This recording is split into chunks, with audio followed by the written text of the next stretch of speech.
Dragon Ball Daima episodes 18 and 19 were absolutely phenomenal. With Dragon Ball Daima at its peak, we've gotten our first few looks at the canon Super Saiyan 4. However, that raises the question, how exactly does that work?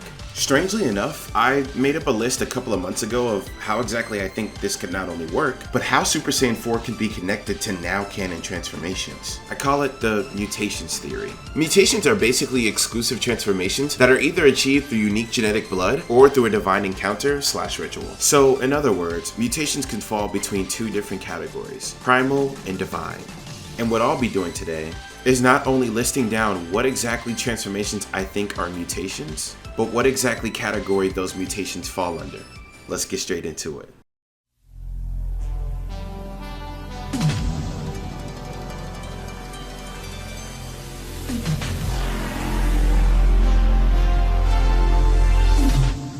Transformations that I would not consider to be a part of this category are Super Saiyans 1 and 2, Frieza's first 4 transformations, the Super Saiyan grade transformations, and Namekian fusion. Please let me know in the comments section if I missed anything. However, the transformations that I just listed cannot be a part of the mutations category. But with that being said, let's start listing the ones that are. Primal mutations will consist of Super Saiyan 4, Cooler's final form, Legendary Super Saiyan, Ikari form, Beast Gohan, and Orange Piccolo.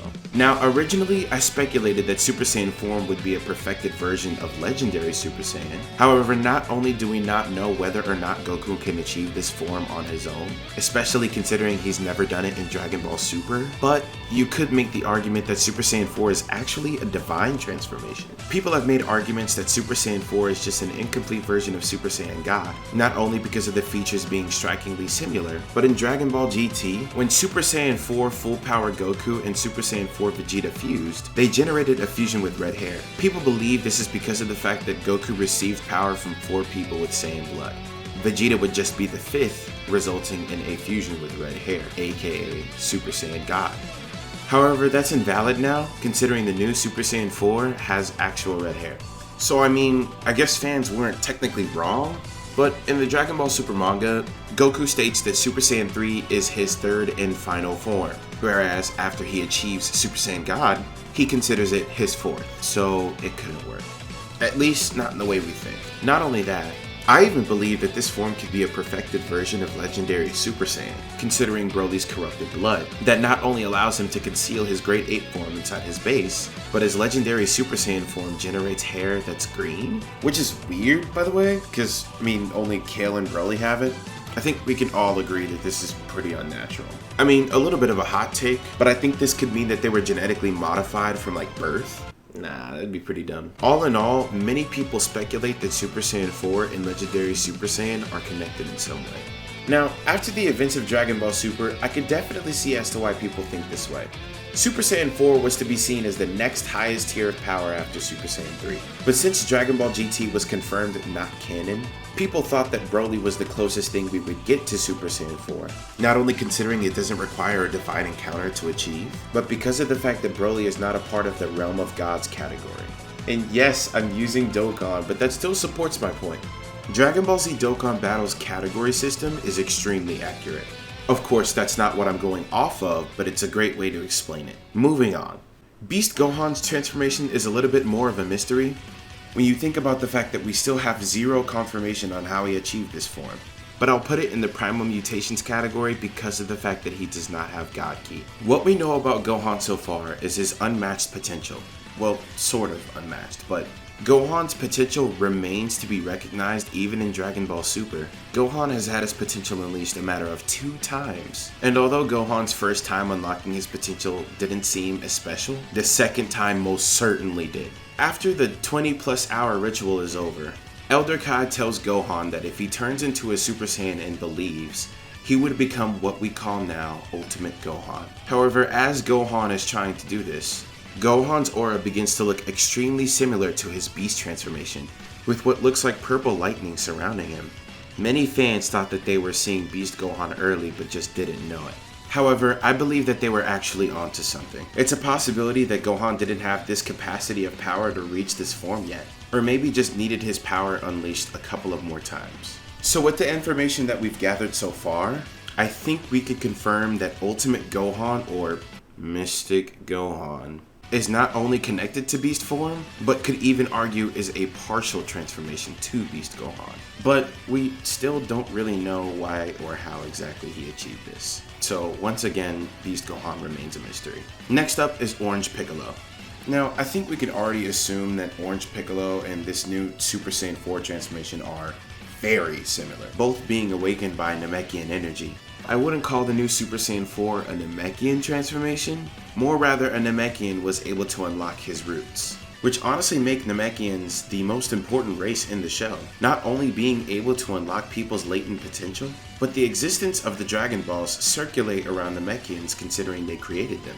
This pattern I've noticed makes me believe that all three of those transformations are exactly the same, just for different races. Namekians being able to bring out the best in people.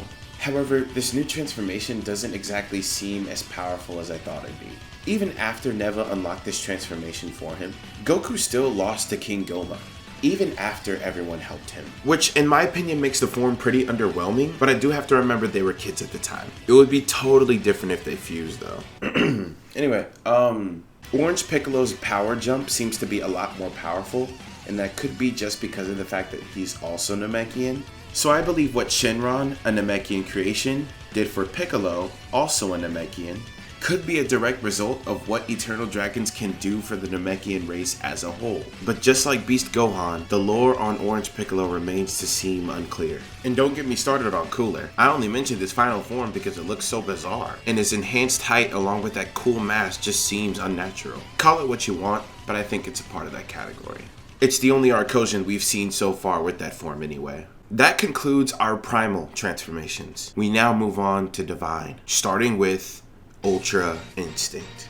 I was having a really hard time for including Ultra Instinct into this category, since Ultra Instinct is a pretty clear and structured form. It's something that's mentioned a lot in Dragon Ball Super, especially in the Tournament of Power. However, the Spirit Bomb being reflected back at Goku as a means to unlocking this transformation was always so bizarre to me. Why would the Spirit Bomb be a trigger effect to unlocking this divine transformation? Especially since the only person with God Ki on the team, being Vegeta, didn't contribute to the Spirit Bomb. I don't know whether or not the manga or the anime confirmed this, but Jiren does have God Ki, and Dokkan can support that. Or at least something around that. Jiren is in the realm of gods category. Whether that means he either has God Ki or has Ki control so strong that he is just considered a part of the realm of gods. However, that's unlikely considering Frieza's not a part of that category and was going toe to toe with Super Saiyan Blue Goku. I do want to mention as a side note that Top confirms that in terms of combat skill alone, Jiren is stronger than his own God of Destruction. It's hard to believe that Jiren doesn't have God Ki when Goku's personality trait is quite literally training, yet he wasn't introduced to God Ki until Battle of Gods. The idea overall is that Jiren's rejection of the Spirit Bomb was enough to create the trigger for Ultra Instinct. Now, it's very likely the Supernova Beerus threw at Goku in Battle of Gods could have originally been the trigger, but since Goku had only interacted with Beerus so much, he probably had to go through a lot before reaching a form that he was ready for, and maybe turning into power was just that time. Or interact with more people who have God Ki. I believe those dots connect since that's also the case in the manga, but if Master Roshi was able to use it as well, then notice how he did not have that glow. I would say the idea that the glow from Ultra Instinct being a result of what happens when a Saiyan reaches a certain divine transformation is reaching. But Vegeta's Blue Evolution transformation has the exact same glow. Take note how the arc's opening, Vegeta's speech to Belmid, and quite literally the whole theme of this arc all circulate around breaking through the normal limit to achieve a higher tier of power. You can even take into consideration that Trunks has a similar form as well, and since Trunks was interacting with so many people with God Ki, it's a possibility that Trunks could have received a godlike form but just wasn't ready for it, especially since he was already so strong training on his own, let alone if he even had the time to train. Now, we all notice that Ultra Instinct, Blue Evolution, and Super Saiyan Rage all have that somewhat divine-like glow. But the same can't be said for Ultra Ego. I would relate Ultra Ego Vegeta with Beast Gohan because of their freak-like features. But other than the earring that Vegeta was given from Beerus, it's hard to really tell what Vegeta's gone through to achieve such a form. Yet, I did look into the form's design, and I just couldn't help to notice those eyebrows. As weird as it looks, it takes me back to Super Saiyan 3. Remember when Goku was teaching Trunks and Goten how to achieve that form in the Buu Saga? He told them that the step to achieve Super Saiyan 3 beyond Super Saiyan 2 is to push hard to find it, as if you have to go deep into the core of your power. Making Super Saiyan 3 a transformation resulted of what a Saiyan could achieve right before they reach the pinnacle of their primal power. And although the new Super Saiyan 4 could be the next transformation beyond that, all we know is that Neva is the only person that's able to unlock it for him. This is a form Goku could not have tapped into before Neva helped him. Dragon Ball Daima's got a lot of explaining to do, I won't even lie. This might be a little tricky, but since Ultra Ego and Super Saiyan 3 both have missing eyebrows, my theory suggests that the earring given to Vegeta allows him to reach his core. Somewhat like Super Saiyan 3, but in a divine path, if that makes sense. Whew, that's a lot of transformations.